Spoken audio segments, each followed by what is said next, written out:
Hello ladies and gentlemen, and welcome to our high-yield pathology question number 22. We have an infant who is born to a Greek immigrant that appears healthy at birth but develops transfusion-related hemolytic anemia by the age of 6 months. His erythrocytes contain insoluble aggregates of hemoglobin subunits. And the question is asking, the child was protected in utero due to high levels of which of the following globin chain? And so our most probable diagnosis in this case is beta thalassemia, which is a commonly transmitted hemoglobinopathy in the Mediterranean areas, such as the Greece. Choice A, beta globin, is incorrect. Since this is a beta thalassemia, it already implies that the beta globin production is going to be deficient and will be replaced by other types of globin chains. Choice B, alpha globin.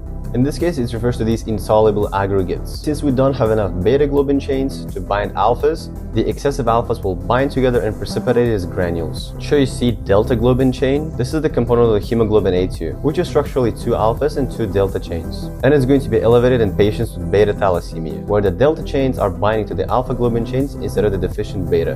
But that is seen more in adolescence and not in utero. Choice D, zeta globin. This is the component of Gower hemoglobin, which is the hemoglobin of early embryogenesis. And lastly, choice E, gamma globin, is the correct answer. It is a component of hemoglobin F, the fetal hemoglobin, which is structurally 2 alpha and 2 gamma chains. And the characteristic feature of hemoglobin F is that it has a very high affinity to oxygen, which allows the fetus in the utero to extract the oxygen from the maternal circulation. However, after birth, in about 6 months, it's going to be replaced by hemoglobin A1, which is your normal alpha 2, beta 2. However, in patients with deficient beta globin chains, as in beta thalassemia, instead of alpha 2, beta 2, will form alpha 2, delta 2 in the hemoglobin A2. And because of this ineffective hemoglobin A2, the kids will develop transfusion-dependent hemolytic anemia by 6 months of age. And so that's it for this question. I hope this helps, and follow ConceptRx.